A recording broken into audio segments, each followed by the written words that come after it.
Hello everyone, this is Mauro Fiusa, and this video is part of the World Menopause Day celebration here at the UNAD Voice Lab. And I'm going to present to you our systematic review with pedagogical implications on singing at menopause. This work is already published, so if you want further details, you can look for Singing at Menopause, Systematic Review with Pedagogical Implications, and you were going to find this text at the Musica e Scienze journal. So let's go.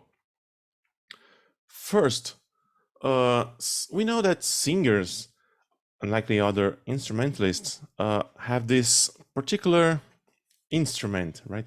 We are particularly sensitive to changes in our biological and external environments, and I say our because I'm also a singer.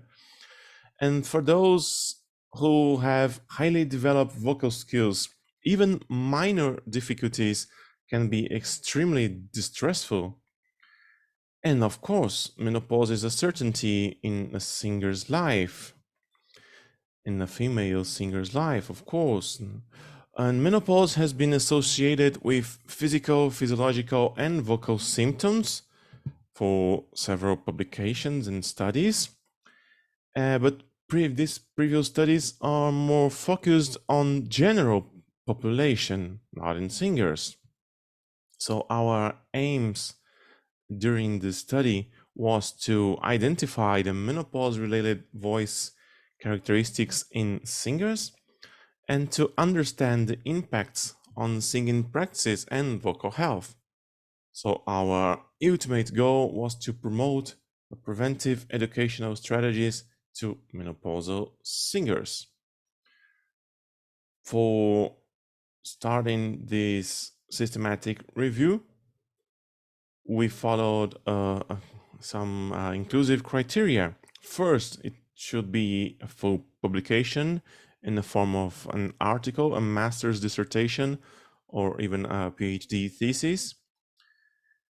And it should be published in any European or European derived language that we could understand more deeply.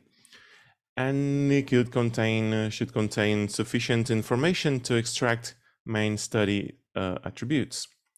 So we started a search on different databases as Scopus, PubMed, Medline, and even Google Scholar. And this first search provided us almost 16,000 titles. It's a lot to dig. After identifying all these titles and seeing which one should seem relevant for us, we found that almost all of them were irrelevant, mainly because of Google Scholar. And then we screened for duplicates and selected 18 studies for evaluation, but 8 of them failed to meet the criteria, the inclusive criteria. So we ended up with only 10 papers to evaluate the details of these texts. And first, we decided to categorize this material we have. So we created these categories based on the type of publication, whether either it was an article, a PhD thesis, or a master's dissertation. And inside each of these type of publications, we categorize the type of data. So if the data inside the texts were self-reported data, if it came from acoustic analysis or laryngeal observations or perceptual evaluations or lateral laryngograph tests and examinations, and also those who performed hormonal concentration evaluations as well.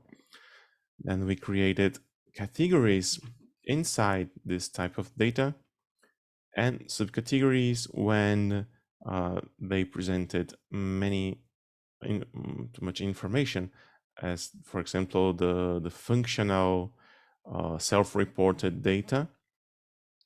We divided into different subcategories. This data categorization ended up showing that most of publications were presented based on self-reported symptoms of the singers. So, and then the second more common strategy for evaluating menopause effects on singing voice were the acoustic characteristics, then the laryngeal observations. So we found that the self-reported symptoms were the most usual way to assess the menopausal related effects on voice. Inside this category of self-reported, the subcategory that appear most were, as you can see in this graph, the voice function. It was quite present in the complaints of these singers or the reports of these singers. So we found that the most common subcategories were related to timbre and pitch range. One example of a timbre self-report was this phrase, "I have lost the color of my voice." So it's clearly based on the change on timbre.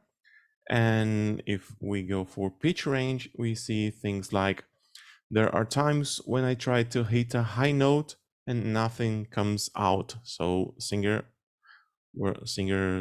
were experiencing high range difficulties. Okay, we have also the acoustic evaluation, and among the acoustic characteristics, we also found that timbre was the most common report.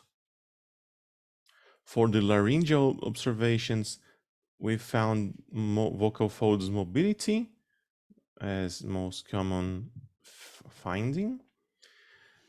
So we found that these alterations associated with menopause seem to disturb the phonatory physiology. We have, for example, this data from Price work saying that more than half of the postmenopausal singers reported voice source alterations.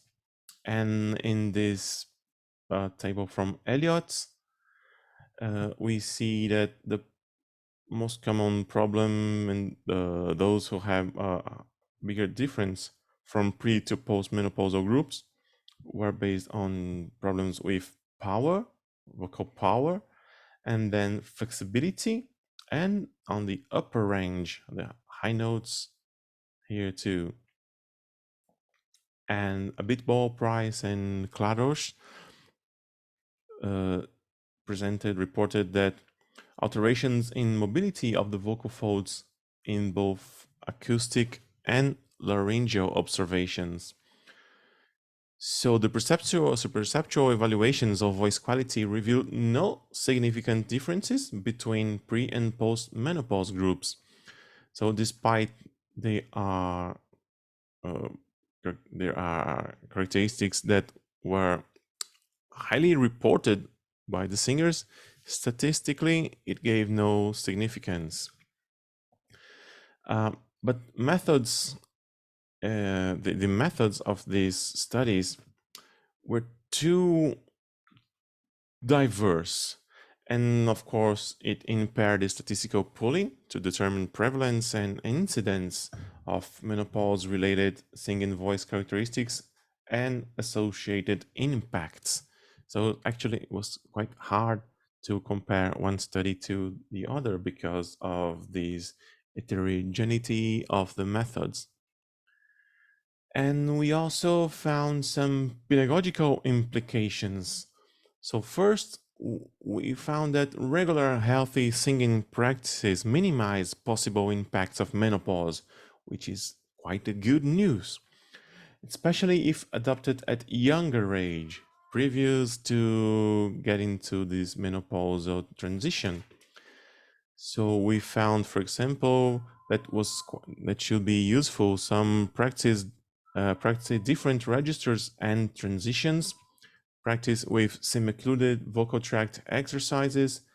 Work with vocal function exercises, especially tempo ones, and also do some breathing exercises. Work on vocal hygiene, hydration, and physical exercises. So the message we have here is praise voice education. Thank you very much for for watching this video, and remember to go to our full publication if you want further details.